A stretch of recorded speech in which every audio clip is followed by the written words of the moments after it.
10वीं क्लास में 2 पढ़ते, तो उसी में गोधली भाग जो 2 पढ़ेंगे तो उस बुक में आपको 2 खंड है, एक गद्य खंड आपको मिलेगा और एक काव्य खंड मिलेगा।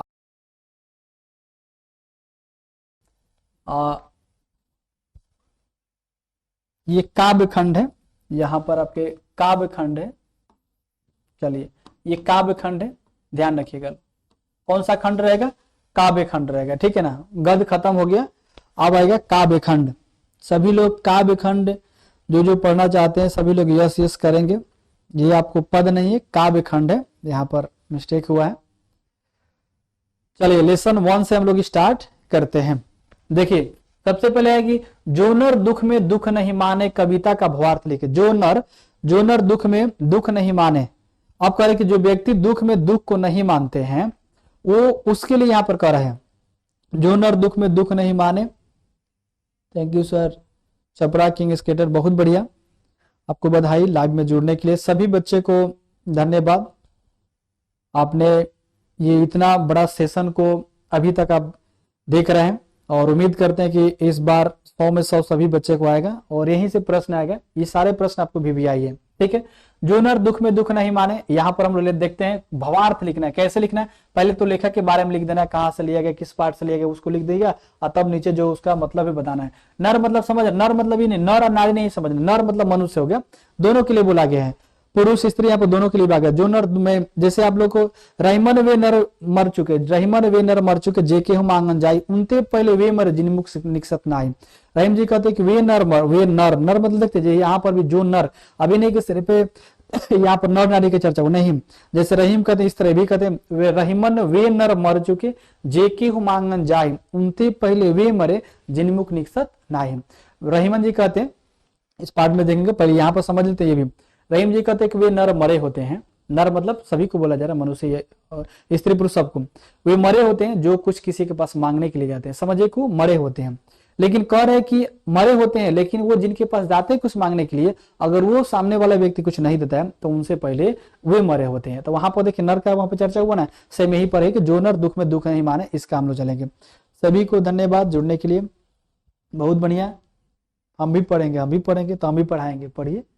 चलिए जो नर दुख में दुख नहीं माने, कविता का भावार्थ लिखना है। कैसे लिखना है, देखिए जो नर दुख में दुख नहीं माने, शीर्षक पद में सुख दुख में समान उदासीनता रहते हुए मानसिक दुर्बलता से ऊपर उठकर अंतःकरण की निर्बलता प्राप्त करने पर जोर दिया गया है। संत कवि गुरु की कृपा प्राप्त करके इस पद में गोविंद से एकाकर होने की प्रेरणा देता है। दुख में दुखी नहीं होना है, सुख में सुख सने और भय नहीं होना चाहिए।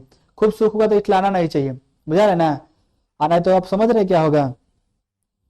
आप लोग होता ना कि रहीमन निज मन की व्याथा मन में राखो गोए सुन इठलाइए सब लोग बांटी न लिए कोई। रहीम जी कहते हैं कि मन की जो बात होता है मने में रखना चाहिए, मन की जो बात होता है कहाँ रखना चाहिए, मने में, बांटना नहीं चाहिए। आना तो सुन इठलाइएगा तो क्या करेगा, सब लोग खूब इठलाना समझते, खूब हंसी मजाक उड़ाना सब होते हैं, यहाँ पर समझिए। इसी तरह से कुछ आपको सुख अगर आ गया तो सुख में खूब आपको क्या करना है, मैंने पूरे जयकारा नहीं लगाने हैं, थोड़ा सा आतंक नहीं करना है, सुख को सुख जैसा आपको ये सब होना चाहिए। तो करे कि सुख सने और भय नहीं होना चाहिए। सोना को मिट्टी समझना चाहिए, सोना को मिट्टी समझ के फेंक दीजिएगा नहीं, मतलब कहने का मतलब है कि दूसरे का जो आप देख रहे हैं कि उसका ये चीज है तो उसको अपना ये नहीं, उसको मिट्टी के समान समझना चाहिए, उसके पास कीमती चीजें है तो है, मतलब सोना को आपको मिट्टी समझना चाहिए। हर्ष और शोक से न्यारा रहना चाहिए, मान अपमान से दूर रहना चाहिए, मन से आशा का त्याग कर देना चाहिए। आशा जो होता है उम्मीद तो रखना ही है। जग में निराशा में भी जीने की कला सीखनी चाहिए। अगर आप निराशा भी है, दुख आपके पास है तो इसमें जीने की कला आप सीखनी चाहिए। काम और क्रोध को स्पर्श भी नहीं होना चाहिए। काम जब कोड़े तो काम में क्रोध तो आना ही नहीं चाहिए, काम क्रोध में आपकी ये चीज नहीं आना चाहिए और काम में क्रोध तो आना ही नहीं चाहिए। कोई भी काम करे तो उसमें क्रोधित नहीं होना चाहिए, ठीक है। काम क्रोध का स्पर्श भी नहीं होना चाहिए। ऐसे ही देव ब्रह्मा ईश्वर का निवास करती है, जो ब्रह्मा होते हैं आपको उसका ईश्वर का निवास इसी में करती है जिनके पास ये सभी चीजें होते हैं, ठीक है ना। तो जो नर दुख में दुख नहीं मानते हैं का लिखिएगा अगर भावार्थ तो 5 नंबर आपको मिल जाएगा। राम नाम बिनु बिरथे जगी जन्मा, यहाँ पर जो नर दुख में दुख नहीं जाने वहीं पर है। इस पद का मुख्य भाव लिखना है, पूरा नहीं लिखना है, मुख्य भाव लिखना है। देखिए गुरु नानक रचित कविता राम नाम बिरथे जगी जन्मा का मुख्य भाव यह है कि बाहरी वेशभूषा पूजा पाठ से नहीं होना चाहिए, बाहरी जो दिखावा का पूजा पाठ करते हैं, जैसे नहीं होता है कि चरण टीका लगा दिए अब भस्म कर लिए, जैसे होता है ना, ये सब चीजें आपको दिखाना नहीं चाहिए। तो कह रहे कि बाहरी वेशभूषा, पूजा पाठ और कर्म कांड के स्थान पर सच्चे हृदय से राम नाम की कीर्तन है। राम नाम की कीर्तन करिए, बस वही है, सच्चे एकदम भाव से आपको करना चाहिए। अब कह रहे कि आवश्यक है राम नाम कीर्तन से सच्ची स्थायी शांति देकर व्यक्ति को इस दुखमय जीवन को पार पहुंचा सकता है, दिखावा की जिंदगी से नहीं हो सकता है। अब पूरा दंड का मंडल सिखासु तो धोती तीर्थ गौनवती भ्रमण करे, पूरा दंड का मंडल सिखासु धोती ले लीजिए, पूरा डंडा ले लीजिए, कमंडल ले लीजिए, अचल जी सिखासु धोती पहन लीजिए, उसके बाद चरण टीका लगा लीजिए, वैसा नहीं है।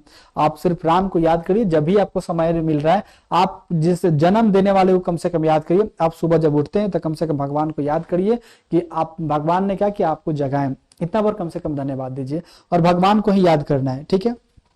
चलिए अब आगे हम लोग बात कर लेते हैं। यहाँ पर वाणी का विष के समान हो जाती है, काहे नहीं होगी, वाणी विष के समान हो ही करेगी।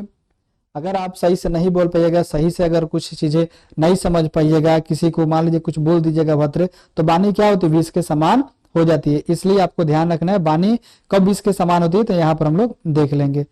चलिए बहुत बढ़िया, लाइव में जुड़ने के लिए सभी को। यहाँ पर देखिए वाणी कब विष के समान हो जाती है, आपको बताना है। कवि गुरु नानक का कहना है कि सच्चे हृदय से राम नाम जो कीर्तन की सच्ची स्थायी शांति देकर व्यक्ति को इस दुखमय जीवन के पार पहुंचा पाता है। जो व्यक्ति राम नाम की कीर्तन नहीं करता है, जो राम नाम सिर्फ सांसारिक मोह माया में लगा रहता है, उसकी वाणी विष के समान हो जाती है। मोह माया से अगर वंचित नहीं आते हैं तो वही वाणी क्या होती है, विष के समान। कुछ भी बोलती है, सच्चे स्थायी शांति देकर व्यक्ति का राम नाम के जो कीर्तन होता है अगर नहीं करता है, यानी भगवान के नाम नहीं लेता है, तो विष के समान हो जाता है, ठीक है। आगे हम लोग बात करते हैं यहाँ पर। चलिए अब आगे आता है प्रश्न दूसरा, आपको मुक्ति के लिए किसे आवश्यक माना गया है, तो आपको बताना है। निर्गुण संत के उपासक गुरु नानक राम की माता पर प्रकाश डालते हुए कहते हैं कि राम नाम के बिना यह जीवन व्यर्थ है। गुरु यानी भगवान का भजन किए बिना व्यक्ति को इस सांसारिक माया जाल से मुक्ति नहीं मिल सकती है। राम नाम के बिना माया रूपी जो मृग तृष्णा में भटकता हुआ व्यक्ति को उलझ कर रह जाता है। इसलिए मुक्ति के लिए राम नाम की कीर्तन आवश्यक है। ये चीज आप लिखिएगा तो आपको 5 के 5 नंबर मिल जाएगा, ठीक है। चलिए आगे, जिसको भी दिक्कत होगा, जिसमें आपको डाउट हो रहा है, कमेंट करेंगे, हम उसको बताएंगे शब्द को। कभी किसके बिना जगत में जन्म व्यर्थ मानता है, तो मान लीजिए राम भगवान के बिना मानता है, तो यहाँ पर लिखा हुआ देखिए, निर्गुण संत उपासक गुरु नानक राम नाम बिनु बिरथे जगी जन्म शीर्षक कविता में राम की महिमा का बखान करते हुए कहते हैं कि ईश्वर की महिमा परम्पार है। नाम कीर्तन से बढ़कर कोई धर्म साधना नहीं है। इसीलिए राम नाम के बिना जगत में मनुष्य का जन्म व्यर्थ है। राम नाम लेने से ईश्वर एवं ईश्वरता की प्राप्ति होती है। ईश्वर की प्राप्ति अगर चाहिए तो भगवान के नाम आपको लेना है। किसके बिना जगत में जन्म व्यर्थ मानता है, भगवान के बिना, यानी राम के बिना। आगे आता है, हरिरस से कवि का क्या अभिप्राय है, पाठ कविता के अनुसार लिखे। कवि राम नाम की महिमा का बखान करते हुए कहते हैं कि भगवान के नाम से बढ़कर अन्य कोई साधना नहीं है। कवि के अनुसार भगवत कीर्तन से प्राप्त परम आनंद की अनुभूति है हरिरस है। भगवान के नाम कीर्तन से चित्त शुद्ध होता है, मानसिक विकार दूर होते हैं, मन से अनुराग होता है और इससे परम आनंद की अनुभूति होती है। यही हरिरस है। इसी रसपान से जीवन का धन्य हो जाता है, उसका जीवन सफल हो जाता है, ठीक है। इतना अगर आपको लिखिए तो 5 नंबर। हरिरस से क्या अभिप्राय है आपको लिखना है। यहाँ से आपको कितना 5 में 5 मिल जाएगा, ठीक है। ये काव्य खंड में है, इसलिए यहाँ पर आपका। चलिए अब आता है गद्य खंड, ऊपर लिखा गया, आपको नहीं देखना है, ये काव्य खंड है, यहाँ पर कोई बात नहीं, काव्य है, सभी को समझ में आ गया, काव्य खंड है। लेसन 1 हम लोग चले। गुरु की कृपा से किस युक्ति की पहचान हो पाती है। कई बार प्रश्न पूछा हुआ है, ये बीबीआई प्रश्न है। गुरु की कृपा से ईश्वर की प्राप्ति होती है।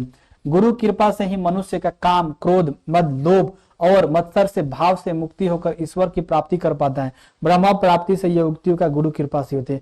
गुरु बिना, गुरु शब्द आपको पढ़े होंगे, गुरु बिना शब्द मुक्ति कहाँ प्राणी। बिना गुरु का आपको ज्ञान नहीं होता है, कुछ भी आप नहीं सीख सकते हैं, मुक्ति भी नहीं है। इसलिए आपके जीवन में एक गुरु होना चाहिए। किसी को भी गुरु मानते, एक गुरु होना चाहिए।